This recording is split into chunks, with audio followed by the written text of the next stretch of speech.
par le début, là, ça faisait 10 ans qu'on était ensemble, et puis même depuis un petit moment, je pense au bout de la 3e, 4e année, déjà on a vécu à distance tous les deux, et puis on s'est dit, oui, ben si on est ensemble, toujours ensemble, ben on se mariera pour les 10 ans. C'était vraiment en rigolant au début qu'on a dit tout ça. Et puis il s'avère que 4 ans, 5 ans, 6 ans, 7 ans, 8 ans, les 10 ans se rapprochaient. Et puis c'est vers les 8 ans et demi finalement que la fameuse demande est arrivée. Comme vous le constatez sur ces magnifiques photos. La fameuse demande est arrivée avec la magnifique bague. Et puis c'était vraiment super. Ça, peut-être que ça mériterait peut-être un autre épisode vlog pour qu'on raconte la demande, mais ce n'est pas le sujet du vlog. Parce que la demande, finalement, c'est pas moi qui ai géré le projet, hein, je vous avoue. J'ai ni choisi la bague, ni le lieu, ni l'endroit, ni la date. Donc ça sera monsieur s'il décide de faire un épisode sur comment demander sa femme en mariage. Enfin, du coup, sa copine, sa fiancée en mariage. Ça, messieurs, c'est pour vous, ça sera cadeau. Mais ça, c'est pas mon projet. Mais bref, il a fait sa demande et c'était magnifique et c'était super. Et puis, le pire, c'est qu'il a réussi à me surprendre. Ça, c'est quand même le meilleur détail. Parce que je peux vous dire que je l'ai attendue celle-là. Mais je l'ai eue. Thanks God. Donc, suite à la demande, je vous avoue, on a quand même eu, c'était en mars, comme je vous disais, en mars 2023. Et on a vraiment commencé les préparatifs de notre mariage en novembre, octobre-novembre 2023. On a commencé à regarder les lieux qu'il y avait autour, ce qu'on pouvait potentiellement visiter, hein, parce qu'on comptait rentrer à Noël. Donc on s'est dit, logistiquement parlant, on est à l'étranger. La visite des lieux, surtout les premières visites, c'est clairement quelque chose qu'on ne souhaitait pas déléguer. Donc on a commencé vraiment à regarder les lieux, commencer à booker des rendez-vous pour avoir nos visites en même temps que nos vacances de Noël quand on allait rentrer en France. Finalement, ce qui s'est fait en regardant les photos et tout, on avait 3 rendez-vous bookés. Donc, en décembre 2023, donc un peu moins d'1 an avant notre mariage, mais on ne le savait pas encore, on est parti visiter les 3 lieux.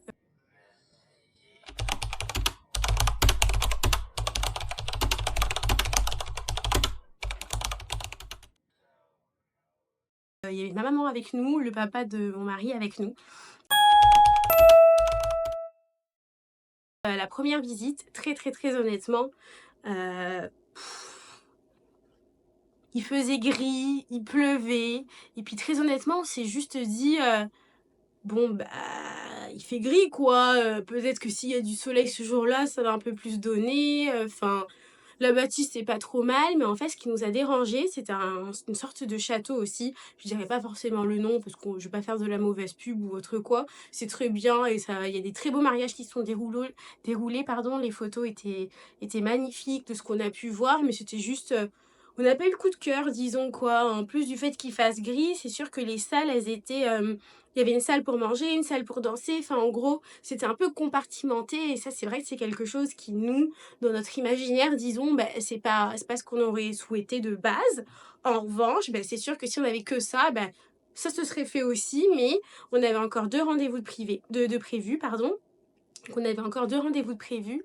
Et puis, du coup, après la première visite, comme je disais, moi j'étais pas un peu déçue, mais je me suis dit...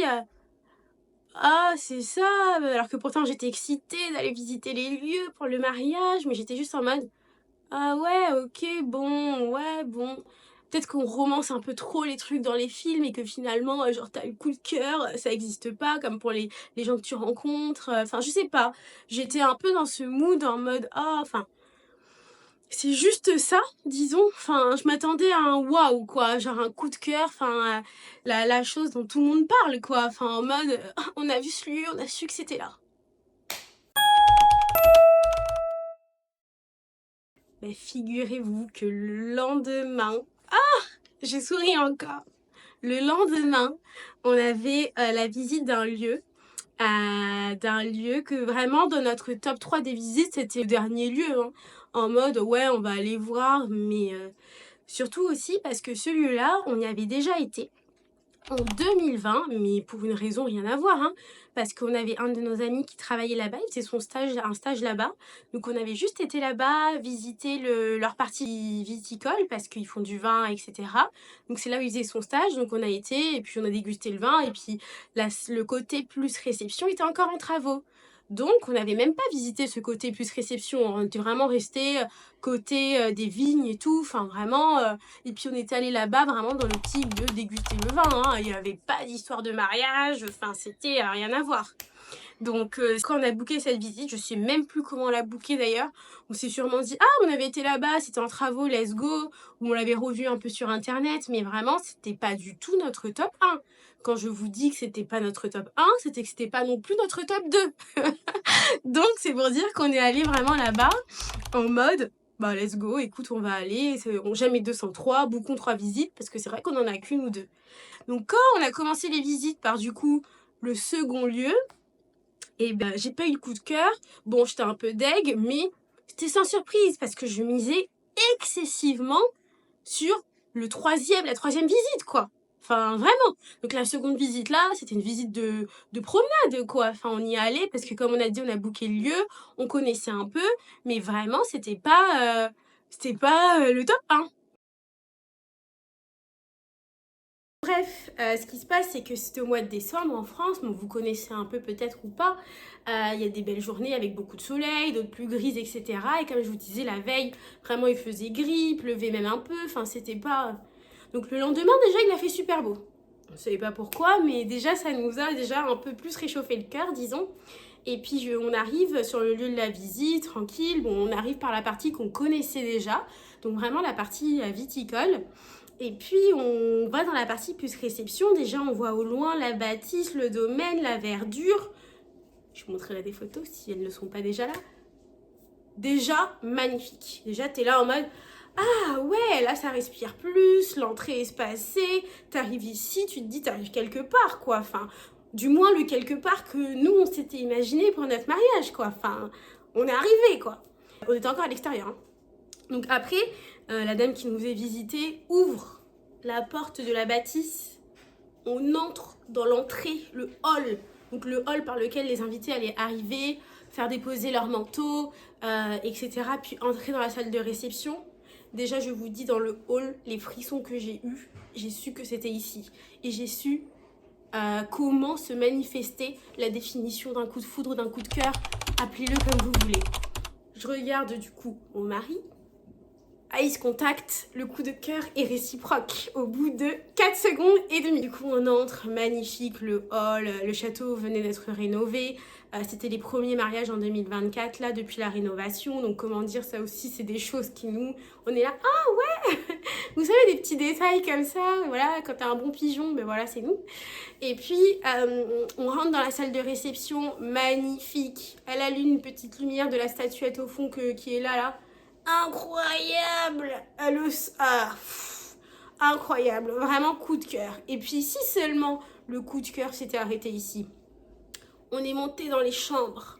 Magnifique. Le seul hic évidemment c'est qu'il y avait je pense il n'y a que 6 chambres et du coup un peu plus je pense on a quand même couché à 16, donc on avait réussi à avoir si je dis pas de bêtises n'importe quoi, on avait 6 filles garçons d'honneur 12 plus nous 14 pardonnez-moi, croyez pas qu'on a couché à plus que ce qu'on a signé dans le contrat, pardonnez. Donc on a quand même réussi à coucher à 14 avec toutes les filles et garçons d'honneur plus Thomas et moi, donc c'était super. Mais c'est vrai que le lieu de la veille par exemple il avait je pense plus une trentaine de couchages, et puis le lieu du lendemain aussi il avait je pense 40 couchages, enfin vraiment c'était des plus grands lieux avec plus de couchages. Et puis dans tous les cas ça c'est un choix éditorial, est-ce qu'on prend les couchages pour les invités mais après à ce moment là la salle de réception nous plaît un peu moins, enfin fallait voir. Mais nous on a tranché sur le fait finalement je vous spoil déjà, mais on a choisi ce lieu-là, évidemment, que le lieu nous a... C'était tellement un coup de cœur que finalement, let's go, quoi. Surtout qu'en fait, il nous restait qu'une seule visite le lendemain, donc c'est même pas comme si on pouvait encore visiter tous les châteaux de la région à Bordeaux ou toutes les salles de réception, quoi. Enfin, il fallait se positionner, surtout qu'on était en décembre 2023. On veut se marier en octobre encore à cette date-là, 2024. Bon, il va falloir y aller, quoi. Donc voilà, c'est ce qui s'est passé. Donc vraiment, la visite était un succès. Il a fait beaucoup de cœurs. Enfin vraiment, moi en sortant de cette visite-là, mais j'ai failli annuler celle du lendemain. Mais comme on s'est dit qu'on allait quand même y aller, etc. Et puis même par respect, etc. Et puis quand même, c'était mon top 1 pendant des semaines. Donc par curiosité, on est quand même allé. Le problème, c'était que notre top 1, c'était vraiment, les photos étaient incroyables, on misait vraiment sur celui-ci. Moi, je ne pensais qu'à lui, j'ai pris l'avion pour aller à Bordeaux, je pensais à ce lieu-là. Enfin, vraiment, moi, j'étais là, ah, ça c'est ce lieu-là, les autres lieux, je m'en fiche. On est arrivé devant ce lieu-là. Il y avait une voie de train déjà devant. Enfin, tu sais, c'est pas l'entrée qu'on a eue la veille, un peu majestueuse, un peu waouh. Non, là, voie de train. Bon, on sait pas pourquoi, mais voilà, il y a un des trains qui passe. Et puis, c'était le lieu aussi, il faut savoir, le plus loin de Bordeaux. Des 3 lieux, c'était le plus loin. Donc, ça, c'est quelque chose aussi qu'on a pris en considération. Puis, on est entré.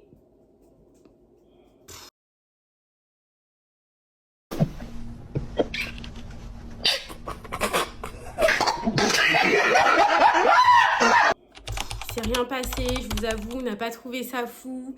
Il y avait beaucoup de couchages, certes, mais au final, ça faisait que ta salle de réception était petite. En fait, honnêtement, on aurait juste dit une grande maison de famille, genre. C'était juste ça, surtout. Et puis, c'était pas le style qu'on recherchait. Et puis, je vous avoue que très honnêtement, je pense que ce lieu-là, c'est fait pour des mariages qui se déroulent en été, où tu peux profiter de l'extérieur. Nous, en cherchant notre lieu aussi, on a mis beaucoup d'emphase sur l'intérieur parce que on savait qu'on allait se marier en octobre ou peut-être même un peu plus tard comme ce qu'on a fait en novembre, donc c'est forcément la saison, il faut un peu plus froid, l'été est passé, donc on peut beaucoup moins miser sur l'extérieur à part pour faire les séances photos. Mais c'est clair que le cocktail ni le repas ne se serait déroulé à l'extérieur, donc vraiment on avait cet impératif.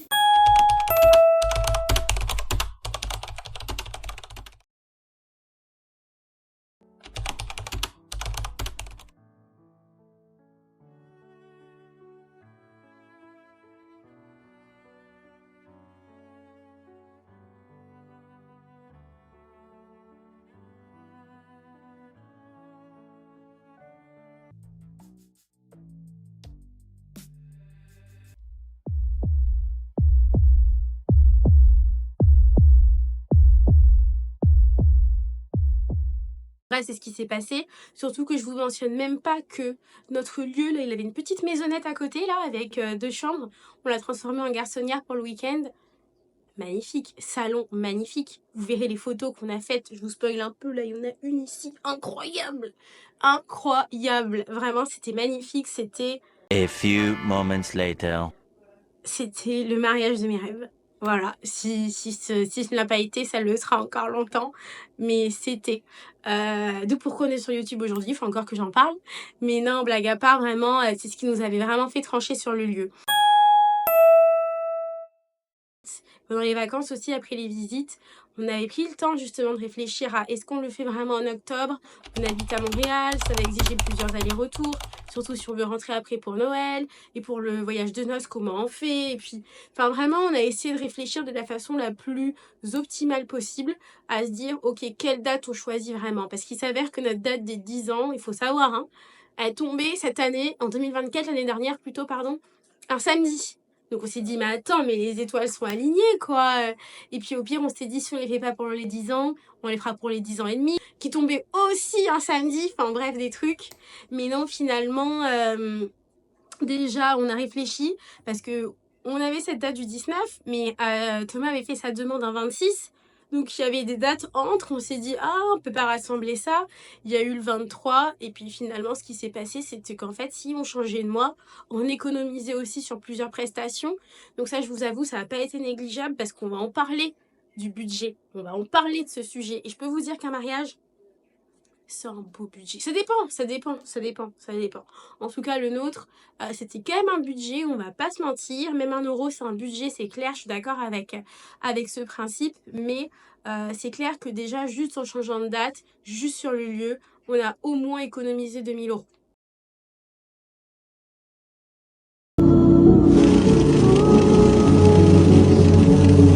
Je dis ça, je dis rien. Soit les considérations logistiques, financières et puis finalement sentimentales aussi un peu, c'est clair qu'on a pris cet entre-deux là. C'est la meilleure décision qu'on a prise et puis on a vraiment pu aussi après aligner notre agenda professionnel. Puis au final, ça a été un entre-deux où on a pu faire le voyage de noces. Peut-être que ça vaudra un vlog, ça aussi, on verra.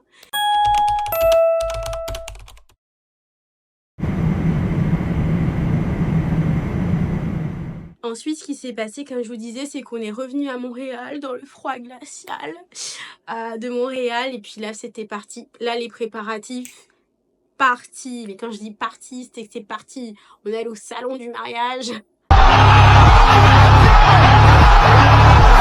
On est allé au salon du mariage, ça a commencé à faire les démarches pour les robes. Et puis ça, les démarches pour les robes, là, ça va être dans l'épisode 2. Donc un second chapitre où je vais vous expliquer comment ça s'est passé. Et puis c'est sur ça que va se finir notre premier chapitre. Notre premier chapitre de cette super chaîne YouTube. J'espère que vous avez apprécié. Mais parce que quand on est rentré, c'était le début. C'était le début. C'est le début des planifications. Ok, quels outils on met en place, qu'est-ce qu'on va chercher, comment on va communiquer, c'est quoi la DA, direction artistique. Et ça, je fais ça pour faire des parenthèses, donc souvent vous me verrez faire ça. Mais c'était quoi notre direction artistique pour le mariage? Moi, ce qui m'importait beaucoup et ce dont j'avais peur, c'était de pas être cohérente. Je voulais être cohérente dans notre storytelling, je voulais être cohérente dans l'histoire qu'on raconte. Genre, je voulais que ça soit clair, ok, là c'est à l'occasion des 10 ans, c'est quoi le thème du mariage, comment on va le véhiculer, comment on a intégré les gens, qui nous sommes. Enfin, il fallait que tout ça se regroupe. Et donc, c'est vraiment déterminer cette vision de notre mariage qui a été hyper fondamentale, quoi, hyper cruciale dès le début. Et ça, on en reparlera parce que je pense que la vision, c'est quelque chose qui peut être long. Parce que parfois on change d'avis, parfois on n'est pas sûr des couleurs, parfois on n'est pas sûr de quel style on va adopter. Et je peux vous dire que des styles, il y en a, et il n'y en a pas de bon, il n'y en a pas de mauvais. Mais trouver son style, et c'est même pas son style finalement, c'est de trouver votre style pour votre mariage, parce que vous êtes aussi deux personnes différentes, si ce n'est 3 ou 4. Vous êtes aussi deux personnes différentes, et puis qu'est-ce qui va vous plaire à tous les deux, comment vous voulez vous illustrer, comment ça va vous démarquer, comment ça va vous représenter, comment ça va être vous, quoi, tout simplement. Donc ça, je vous avoue, ça a été notre affaire d'il y a 1 an maintenant, quand on est rentré en janvier 2024. Là, c'était parti. Et puis, heureusement que nous sommes à l'ère des réseaux sociaux, comme je vous disais, parce qu'on n'avait pas eu de récent mariage autour de nous. En revanche, c'était pas pour ça qu'on ne pouvait pas arriver à le faire. C'était clair qu'on allait y arriver. C'était clair que déjà, avec le lieu qu'on avait déjà en tête, ça pouvait que être du moins à la hauteur de mes attentes, si ce n'est les dépasser. Donc, vraiment, c'est comme ça qu'on est parti. Et puis, je peux vous dire que ça y est, un Excel en place, un mariage.net plus tard. C'était parti.